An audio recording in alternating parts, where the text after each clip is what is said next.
Muy bien, vamos a continuar con el marco conceptual de la información financiera. En este caso iríamos al capítulo número 3, el cual nos habla o está titulado como Estados financieros y la entidad que informa. Ya en el capítulo 1 nos hablaron sobre el objetivo de la información financiera, ¿verdad? La información financiera se presentaba para tomar decisiones. Nos hablaron de los usuarios, que eran usuarios generales de los estados financieros. Y posteriormente en el capítulo 2 nos hablaron de las características que tenía que tener esta información para que fuera útil. Aquí en el capítulo 3 eso ya se va aterrizando para ver qué es la información financiera propiamente. Entonces, por eso nos habla de dos elementos. Los estados financieros, que vamos a ver, es la información financiera propiamente, y la entidad que es el que informa. Para eso, entonces, hay dos conceptos. El primero es la entidad que informa. Desde los primeros videos, nosotros hablamos del concepto de empresa. Cuando hablamos de contabilidad, de los conceptos generales de contabilidad, hablamos de que había varias formas de ejercer la actividad comercial y habían varios tipos de empresas. No es lo mismo que mi empresa que esté informando sea una persona física o una persona jurídica. Y dentro de las personas jurídicas, inclusive había diferencias, si era sociedad anónima, en comandita simple, de responsabilidad limitada o en nombre colectivo. Son entidades con características diferentes. Entonces tenemos que tener muy claro qué es la entidad que informa. La norma nos dice que es una entidad que requiere o elige preparar estados financieros. Vean que dice que requiere o elige, porque bueno, en algunas legislaciones va a ser obligatorio presentar información, por ejemplo, si yo cotizo en bolsa. En otros casos es más bien voluntario presentar información financiera. Dice que puede ser una entidad única o una parte de una entidad. Imaginémonos que puede ser una empresa que únicamente es esa empresa, pero hay empresas que son muy grandes, que operan en varios lugares del mundo, que tienen subsidiarias y casas matrices. Entonces, no va a ser lo mismo que yo esté presentando la información financiera de una casa matriz o de una subsidiaria o del conjunto de la casa matriz con las subsidiarias. Entonces puede comprender más de una empresa. También hay empresas que tienen partes vinculadas porque han adquirido las acciones de otras empresas, porque están relacionadas con estas y presentan estados conjuntos. Entonces hay que tener muy claro quién es el que está presentando la información. Si es una única empresa, si son varias, eh, todo eso va a cambiar el panorama. Y lo que van a presentar son estados financieros. Ahí es donde está la información financiera del negocio.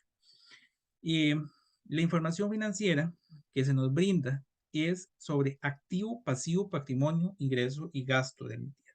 Conceptos que veremos en el siguiente capítulo. Aquí los veo muy rápido porque vamos a ahondar en ellos en el próximo capítulo. Los activos son recursos con que cuenta la empresa. Por ejemplo, maquinaria y equipo. Pasivos son obligaciones que se tienen. Por ejemplo, un préstamo bancario. El patrimonio es lo que le pertenece a los accionistas, su capital social. Los ingresos y gastos. Los ingresos son las entradas de efectivo por la venta de su producto o la prestación de un servicio.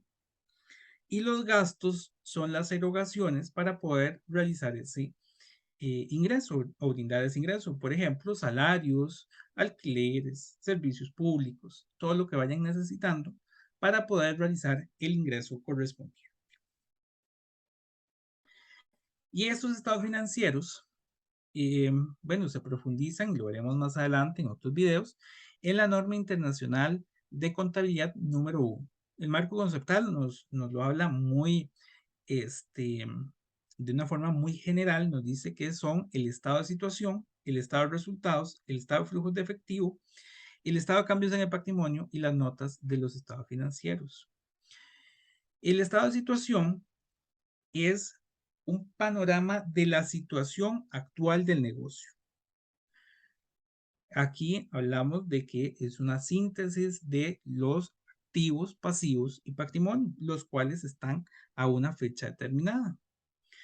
El estado del resultado es el resultado de un periodo específico. Hablamos de la parte de ingresos y gastos.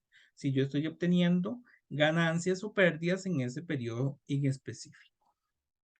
El estado de flujos de efectivo. En el estado de resultados nosotros incluimos todos los ingresos y gastos, pero no necesariamente todos estos se han cobrado o se han pagado. Hay diferencias entre el momento en que yo brindo un servicio y el momento en que me lo pagan. Y el estado de flujos de efectivo nos va a ayudar a depurar esos movimientos que quedan pendientes para ver la recuperación en términos de dinero. ¿En qué invierto además ese dinero, verdad? Nos habla de la parte de obtener el dinero y en qué lo utilizo. Tenemos también el estado de cambios en el patrimonio, que más bien son variaciones del patrimonio de los accionistas. Y finalmente están las notas a los estados financieros, donde se habla sobre las políticas contables que ha adoptado la empresa. Recordemos que los estados financieros son de propósito general, son para que cualquiera los pueda entender y las notas nos dará todo el panorama sobre las políticas que se han adoptado y las formas o métodos en que estas cuentas son tratadas a nivel de la empresa que está informando. Por supuesto, para los estados financieros, la entidad tiene que definir el periodo propiamente que va a informar. No es lo mismo que yo esté informando sobre un mes o sobre un año. No tienen la misma comparabilidad. No es lo mismo que yo esté teniendo una ganancia en un mes de 5 millones de unidades monetarias a que en un año esté obteniendo los mismos 5 millones.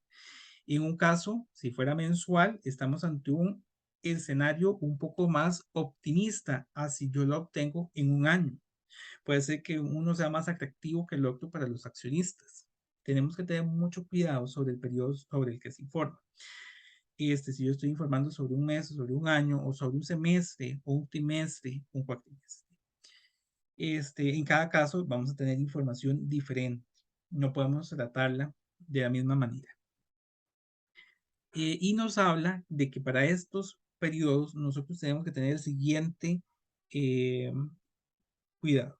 Los activos, pasivo y patrimonio que hemos hablado y que explicaremos en la próxima sesión, deben estar acumulados a una fecha en específico. Nos habla que deben existir al final del periodo sobre el que se informa, es decir, que son un acumulado, por ejemplo, las cuentas por cobrar que yo tenga al 31 de diciembre de este año.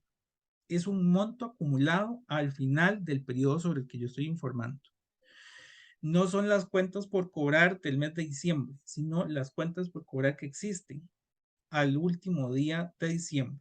Pueden ser que sean cuentas por cobrar del año pasado, pueden ser cuentas por cobrar del mes de enero, del mes de febrero, del mes de marzo.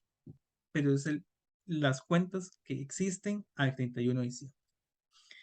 En tanto que los ingresos y gastos sí son exclusivamente para el periodo sobre el que se informa, un poco para medir esa gestión que tenemos en ese periodo.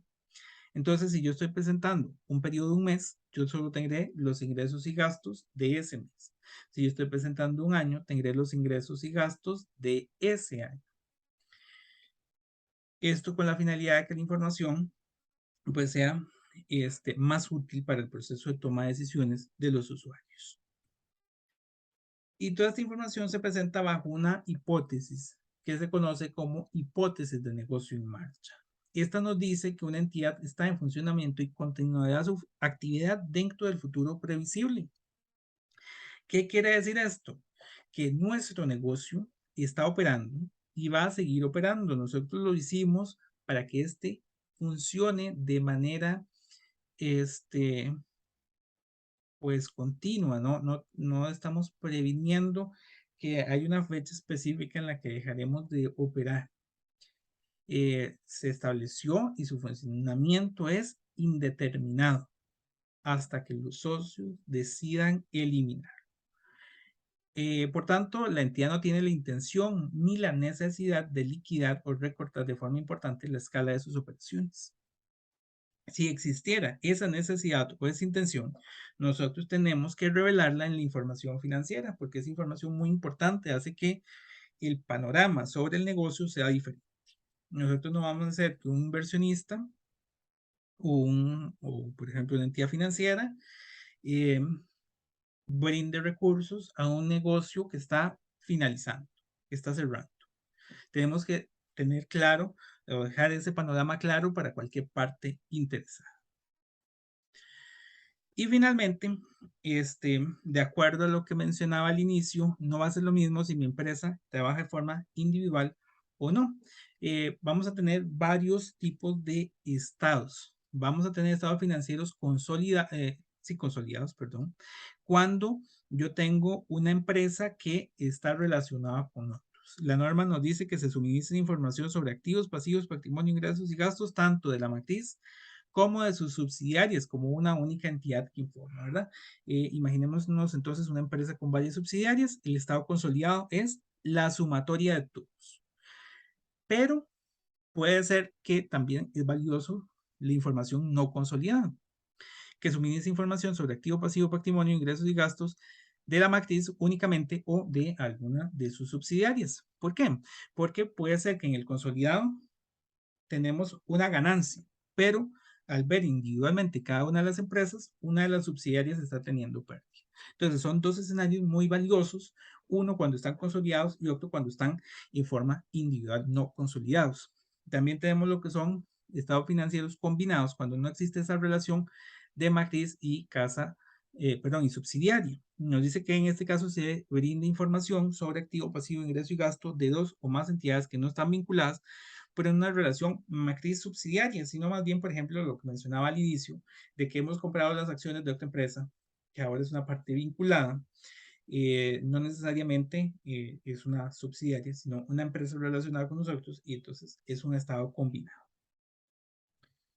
Y bueno, con esto llegamos al final de este capítulo. Muchas gracias.